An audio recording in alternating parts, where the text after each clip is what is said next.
नवी मुंबई महानगरपालिका निवडणूक 2026च्या पार्श्वभूमीवर घणसोली प्रभाग क्रमांक 9 मध्ये भारतीय जनता पक्षातर्फे भव्य जाहीर सभेचे आयोजन करण्यात आले। या सभेचे नेतृत्व महाराष्ट्राचे वनमंत्री, पालघर जिल्ह्याचे पालकमंत्री, लोकनेते व नवी मुंबईचे शिल्पकार गणेशजी नाईक यांनी केले। या जाहीर सभेत माजी महापौर सागर नाईक, भाजपचे अधिकृत उमेदवार कृष्णा बापू पाटील, निर्मला प्रमोद पाटील, योजना प्रमोद कदम आणि राजू पांडुरंग थोरात यांच्या समर्थनार्थ मोठ्या संख्येने नागरिक उपस्थित होते। सभेला संबोधित करताना गणेश नाईक यांनी नवी मुंबईचा सर्वांगीण विकासासाठी भाजप ठामपणे जनतेच्या पाठीशी उभी असल्याचे सांगितले। रस्ते, पाणी पुरवठा, स्वच्छता, आरोग्य, शिक्षण यांसह मूलभूत सुविधांना प्राधान्य देण्यात येणार असल्याचे त्यांनी स्पष्ट केले। यावेळी त्यांनी सध्या सुरू असलेल्या आरोप प्रत्यारोपांवरही जोरदार टीका करत वयावरून टीका करणाऱ्या प्रत्युत्तर दिले। तसेच भाजप नेतृत्वाच्या आदेशानुसार राजकीय पातळीवर कडक भूमिका घेतली जाईल असा इशाराही त्यांनी दिला। घणसोली परिसरात माथाडी कामगारांना रिडेव्हलपमेंटच्या नावाखाली दिल्या जाणाऱ्या धमक्यांवर बोलताना गणेश नाईक यांनी गुंडगिरी खपवून घेतली जाणार नसल्याचे ठामपणे सांगितले।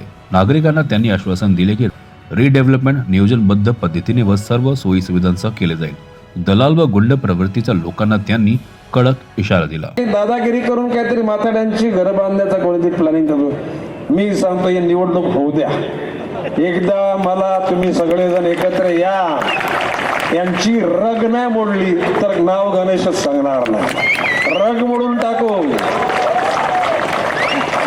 मगाशी काय बोलले गुंडे, माझ्या आयुष्यामध्ये 16 वर्षापासून हे गुंडे बुंडे सगळे बघितले। मी गांभीर्यानं बोलतो, आंतरराष्ट्रीय ठिकाणी गेलेले डॉन यांना गणेश नाईक, दिनेश मी बोलतो मागे ना, खाजगीमध्ये जर कोणाला पाहिजे तर गणेश नाईक कोणाशी कनेक्टेड होता आणि गणेश नाईकला गुंडे पुंडे कसे सन्मान, आणि म्हणून इथे गुंडागर्दी कोणी करण्याचा प्रयत्न केला तर मी पोलिसांना, इथल्या लोकल पोलिसांना सांगतो, त्यांना समज द्या। कोणी जर त्या ठिकाणी दमदाटी करत असताना तर एक अर्ज पाठवा, एक अर्जाची कॉपी मला पाठवा, दुसऱ्या दिवसापासून यांचा बंदोबस्त करतो। कोणाचे किती बॉस असतील ना, काय बाउन्सर घ्या, असे 100 बाउन्सर घेऊन या रे, आम्ही असे लय बाउन्सर बघितले।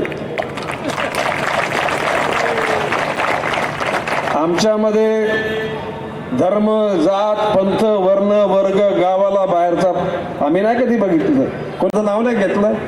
इथे गुंडागर्दी, अरे 25 वर्ष ज्या गणेश नाईकच्या सांगण्यानुसार जनतेनं महापौर बनवले, तर गणेश नाईकची गुंडागर्दी असती तर लोकांनी गणेश नाईकचं ऐकलं असतं का?